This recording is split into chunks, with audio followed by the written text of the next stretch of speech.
வணக்கம் நண்பர்களே. எனக்கு சின்ன குழந்தையிலிருந்தே திராட்சை பழம்னா ரொம்ப பிடிக்கும். அதுவும் கருப்பு திராட்சை ரொம்பவே பிடிக்கும்.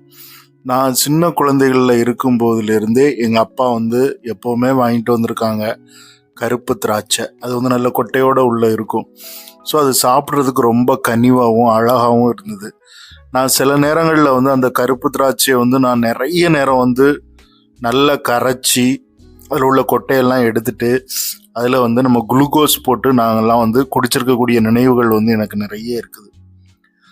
ஆனால் இன்னைக்கு சமீப காலங்களில் அந்த திராட்சை அந்த பழைய திராட்சையாக இருக்குதான்னா கண்டிப்பாக இல்லை அப்படிங்கிறது தான் பதில். ஏன்னா நான் இப்போ சமீபத்தில் நம்மாழ்வார் அவர்களுடைய ஒரு வீடியோ பார்த்தேன். அவர் சொல்கிறது எவ்வளோ தூரம் உண்மையாக இருக்குங்கிறத நான் பின்னாடி தான் உணர்ந்தேன். அதாவது திராட்சை தோட்டங்களில் எப்படி பயிர் பண்ணுறாங்கங்கிற முறையை அவர் இப்போதைக்கு சொன்னார். அதாவது குரோகான் அந்த ஃபெர்டிலைசர்ஸ் என்னென்ன இருக்குதோ அது எல்லாமே பால்தியான் போன்ற எல்லா மருந்தையும் ஒன்றா கலக்கி அதில் மருந்தை தெளிக்க மாட்டேங்கிறாங்களாம். அந்த கொத்து இருக்குல்ல, அந்த நம்ம திராட்சை கொடியில் கொத்தா அது தொங்குற இடத்துல அந்த கீழே மருந்தை அப்படியே முக்கி எடுப்பாங்களாம். இது ஒரு 14 முறை செய்கிறாங்களாம். அந்த பருவம் முடியதண்டியும் அந்த பயிர் முடியதண்டியும் அது அறுவடைக்கு முன்னாடி வர ஒரு 14 முறை அந்த மாதிரி ஒரு சுழற்சியான முறையில் மருந்து கொடுத்துக்கிட்டே இருக்கிறாங்க.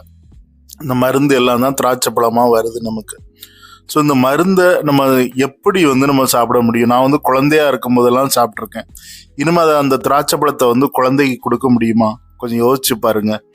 கியூபான்னு ஒரு சின்ன நாடு, குட்டி நாடு. அந்த நாட்டில் எவ்வளோ அழகாக ஃபெர்டிலைசர் எதுவுமே கிடையாது. வாழைப்பழத்திலிருந்து எல்லாமே சாப்பிடவும் ரொம்ப இனிமையாக இருக்குது. அங்கே உள்ள மக்கள்லாம் ரொம்ப காலம் வாழ்கிறாங்க. ஒரு குட்டி நாடு தான். அமெரிக்கா போன்ற நாடுகள்லாம் பொருளாதார தடை விதித்த நாடு. ஆனால் அவங்க சுயசார்பு தன்மையோட எவ்வளோ அழகாக தற்சார்பு பொருளாதாரத்தோட அழகாக வாழ்கிறாங்க. நம்ம இந்தியாவில் தான் எதையுமே கண்டுக்கிடாமல் அரசாங்கமும் கண்டுக்கிடாது, மக்களும் விழிப்புணர்வு அடைய மாட்டாங்க. ஆனால் நம்ம இந்தியாவிலையும் ஒரே ஒரு மாநிலம் இருக்குது.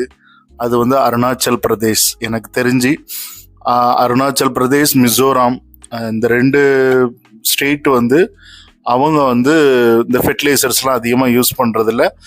அங்கே ஒரு நாள் நான் ஒரு பழம் சாப்பிட்ருக்கேன். ஒரு ஃப்ரெண்டு கொண்டு வந்திருந்தார் சென்னைக்கு.